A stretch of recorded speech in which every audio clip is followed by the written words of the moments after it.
सभी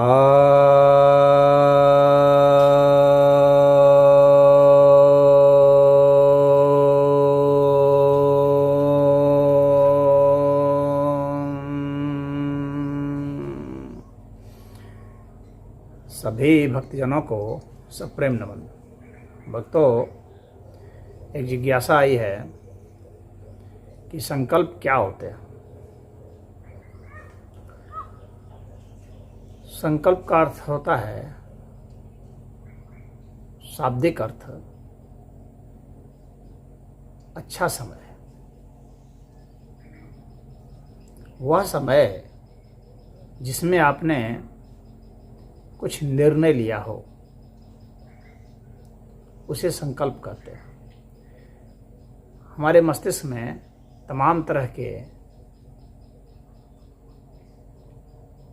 तमाम तरह की कामनाएं तैरती रहती हैं।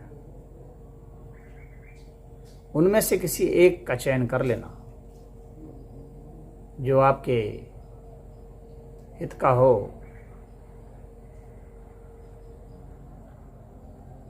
और उसके बाद उस को चयन करने के बाद उसकी सारी योजना बना लेना।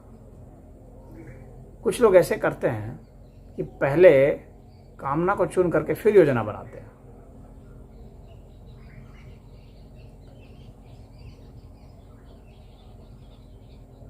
और यानी पहले संकल्प कर लेते हैं फिर योजना बनाते हैं। लेकिन वास्तव में संकल्प का विधान ऐसा नहीं है। संकल्प का विधान ऐसा है, आप चुन तो लीजिए, उतने मात्र से वो संकल्प नहीं हो जाएगा। जब आप उससे चुन लेते हैं तो वह तो एक चयन प्रक्रिया हो गई। इसके बाद आपने कामनाओं की चयन प्रक्रिया हो गई। इसके बाद उस पर जब हम सारा चिंतन मंथन मनन कर लेते हैं, उसके परिणाम दुष्परिणाम सब कुछ समझ लेते हैं और अन्य से भी समझ लेते हैं, सारी प्रक्रिया समझ लेते हैं, उसकी अर्थव्यवस्था समझ लेते हैं, उसका विज्ञान समझ लेते हैं, उसका रहस्य समझ लेते हैं, उसमें बाधाओं को भी समझ लेते हैं, बाधाओं को कैसे निपटाया जाएगा उसको भी समझ लेते हैं। तमाम दुश्वारियों को समझ लेने के बाद फिर एक ठोस स्पष्ट निर्णय पर पहुंचते हैं और उस निर्णय को ही संकल्प कहा जाता है। इसके साथ कुछ कर्मकांड जुड़ जाते हैं। कुछ लोग बस यूं जिदवश कोई एक फैसला कर लेते हैं और उसको समझते हैं कि वह संकल्प है। नहीं, वह संकल्प नहीं। संकल्प के लिए यह जरूरी है, संकल्प कोई प्रतिज्ञा नहीं है, यह ध्यान रहे। प्रतिज्ञा आदमी हठवश करता है, बिना उचित अनुचित का विचार किए करता है। इसलिए प्रतिज्ञा करना वो उचित नहीं माना जाता है। उसी तरह से कुछ लोग संकल्प भी हठवश कर सकते हैं, वो उचित नहीं माना जाता। संकल्प के लिए इसलिए विधान दिए हुए पूरा शास्त्र में बतलाया गया है। मनुस्मृति में भी संकल्प का विधान बताया गया है, उपनिषदों में भी बतलाया गया है कैसे संकल्प करेंगे। क्योंकि कोई भी निर्णय जब आप लेते हैं, किसी भी विषय में निर्णय ले सकते हैं। वो आपकी कोई कामना, आर्थिक कामना हो सकती है, सामाजिक कामना हो सकती है, शैक्षणिक कामना हो सकती है, धार्मिक कामना हो सकती है, आध्यात्मिक कामना हो सकती है, कोई कर्मकांडी कामना हो सकती है। कुछ लोग पाठ बिठाते हैं तो संकल्प लेते हैं कि भागवत का पाठ बिठा दिए, रामचरितमानस का पाठ बिठा दिए, गीता का पाठ बिठा दिए तो संकल्प लेते हैं। रुद्र पाठ बिठा दिए, रुद्र महायज्ञ बिठा दिए, कई तरह से तो ये संकल्प लेते हैं। तो उस चीज़ को लेने के पहले उस विषय में पूरी जानकारी हासिल करने का विधान है कि आप पूरी जानकारी हासिल कीजिए। सारे तथ्यों को, सारे कारकों को, जितनी आपकी समझ है और उसमें जितने कुछ शामिल हैं, अपने बुद्धिमान लोगों से, बड़े बुजुर्गों से, गुरुओं से, शिक्षकों से, बुद्धिजीवियों से, जो प्रोफेशनल्स हैं उनसे सबसे सलाह ले लीजिए। उसके बाद अपने परिवारजनों से सलाह वगैरह ले करके तब एक निर्णय पर पहुंचिए। और निर्णय के बाद जब आप निश्चिंत हो जाते हैं कि नहीं अब यह जो है सही है और इसके हर पहलू पर विचार अपनी तरफ से कर लिया गया है और इसके परिणाम शुभ हैं, तब उसको संकल्प में बदल दिया जाता है। तो उसके लिए एक तो मानसिक संकल्प ही काफ़ी है कि आपने निर्णय कर लिया, बस उतना भी काफ़ी होता है। लेकिन यह उनके लिए जो मानसिक रूप से काफ़ी दृढ़ होता है। लेकिन जो उनके लिए जो कि उतने दृढ़ नहीं हैं, तो उनके लिए कर्मकांडी पहलू भी इसमें जोड़ दिया जाता है। वह यह है कि किसी को तुलसी पत्र में पानी डाल दिया जाता है, हिंदुओं में बेल पत्र में पानी डाल दिया जाता है, अक्षत में यानी चावल के दाने में पानी डाल दिया जाता है तो वो अक्षत कहलाता है। तो इस तरह से उसको डाल करके फिर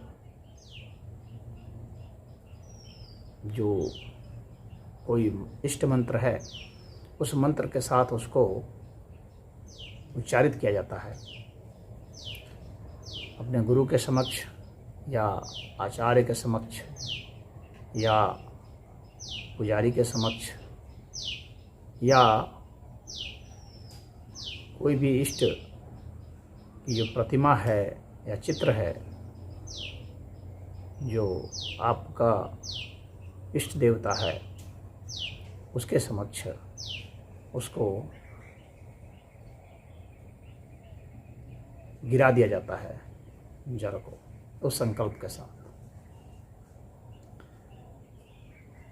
तो यह जो है अब उसके मन में वह बात बहुत गहराई से अंकित हो जाती है, अपने कर्तव्य का बोध हो जाता है, अपने कर्म का उसने निश्चय कर दिया है कि अब मुझे यही करना है और उसके हिसाब से जिस तरह की योजना उसने बनाई है वो वहाँ से उसकी कर्म की यात्रा शुरू होती है। यानी विचार की यात्रा जो थी उसकी अब पूरी भी उसी को संकल्प करते हैं। आपकी विचार की यात्रा पूरी, आपने पूरी प्रौढ़ता के साथ उस पर विचार कर लिया, गहन अध्ययन कर लिया और अब आप उस कर्म में जुट जाएंगे अपने संकल्प को पूरा करने। तो संकल्प की यात्रा यहाँ तक है। इसके बाद तो फिर कर्म की यात्रा होगी और कर्म फल तो खैर ईश्वर के हाथ में है विधान, लेकिन जो भी उसमें कारण हैं, जो भी कारक हैं, उन सब के विचार कर लिए जाते हैं तो वह संकल्प कहलाता है। बिना संकल्प के किसी कार्य को पूरा नहीं किया जा सकता। संकल्प लेने से क्या हो जाता है कि आपके जो मस्तिष्क के तंतु हैं वे सारे समझ जाते हैं कि मुझे अब किस दिशा में फोकस करना है, किस दिशा में कार्य करना है। तो आपके सारे अंग प्रत्यंग अब उस दिशा में कार्य करने के लिए तैयार हो जाते हैं। चाहे आपका हृदय हो, फेफड़ा हो, सब समझते हैं कि इस कार्य के लिए इतनी ऊर्जा चाहिए। आपने जब समझ लिया, संकल्प कर लिया कि मुझे दौड़ना है, तो उस समय जो है आपने एक निर्देश दे दिया अपने तंतुओं को, हृदय को दे दिया, फेफड़े को दे दिया, पैरों को दे दिया, हाथ को दे दिया, मांसपेशियों को दे दिया कि अब जो है मुझे दौड़ना है। तो वे सब अपने को तैयार करते हैं, वैसी रचना रचते हैं जिससे कि आपका वह उद्योग पूरा हो जाए। आपने संकल्प कर लिया कि मुझे अध्ययन करना है तो शरीर में सारे अंग प्रत्यंग उस चीज़ पर समर्पित हो जाते हैं और उसके लिए वैसा ही रसायन बनाना शुरू कर देते हैं, वैसी दृढ़ता लाना शुरू कर देते हैं। तो हर संकल्प जो किए जाते हैं, और संकल्प बहुत अनिवार्य है, जो भी संकल्प किए जाएंगे तो शरीर की पूरी ऊर्जा लगेगी तभी सफल होंगे। इसीलिए भी संकल्प होता है। आप एक ही साथ 20 संकल्प मत क्या करें, एक समय में एक ही संकल्प विधान है, अन्यथा वो संकल्प नहीं रह जाएगा, विकल्प हो जाएगा।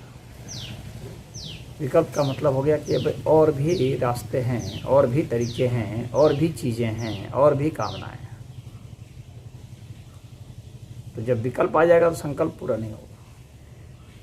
लेकिन तमाम विकल्पों का विचार करने के बाद जो निर्णय लिया जाता है तो वह भी संकल्प कहलाता है। तब हुआ कि मेन लक्ष्य आपका यही हुआ। तो अपने मेन लक्ष्य को ध्यान में रखते हुए अगर अन्य छोटे मोटे कार्य किए जा रहे हैं तो आपका संकल्प में बाधा नहीं मानी जाती है। लेकिन मेन लक्ष्य कभी भी नहीं छूटना चाहिए, दिमाग उससे कभी उतरना ही नहीं चाहिए, बल्कि सारे कार्य इस तरीके से किए जाते हैं, सारे वैसे ही विकल्पों की तलाश की जाती है जो कि उस संकल्प को पूरा करते हैं। और वैसे को ही विकल्प भी कहा जाता है शुद्ध अर्थ में। जब आप ऐसे छोटे छोटे काम करते हैं जो थोड़े से हट के भी परिणाम देते हैं, परंतु जो आपको संकल्प की ओर अग्रसर करने में सफल होते हैं या वहाँ तक आपको ले जाएंगे ही, ऐसा आपने विचार कर लिया या औरों ने विचार करके समझा दिया गया, तो विकल्प आपकी ऊर्जा को, जो शुद्ध रूप से विकल्प हो जाएगा, वो तो बिल्कुल हटा देगा, आपकी ऊर्जा को बांट देगा। तो इसलिए ऊर्जा आपकी अखंड हो, आप पूरी फोर्स के साथ काम करें, इसलिए ज़रूरी है कि संकल्प हो। परंतु संकल्प के साथ यह भी ज़रूरी है कि उस संकल्प के साथ सारी जो रचना आपने की है छोटे छोटे विकल्पों की, जो आपके उस संकल्प को पूरा करते हैं, वो अभी ध्यान में रखने की ज़रूरत है।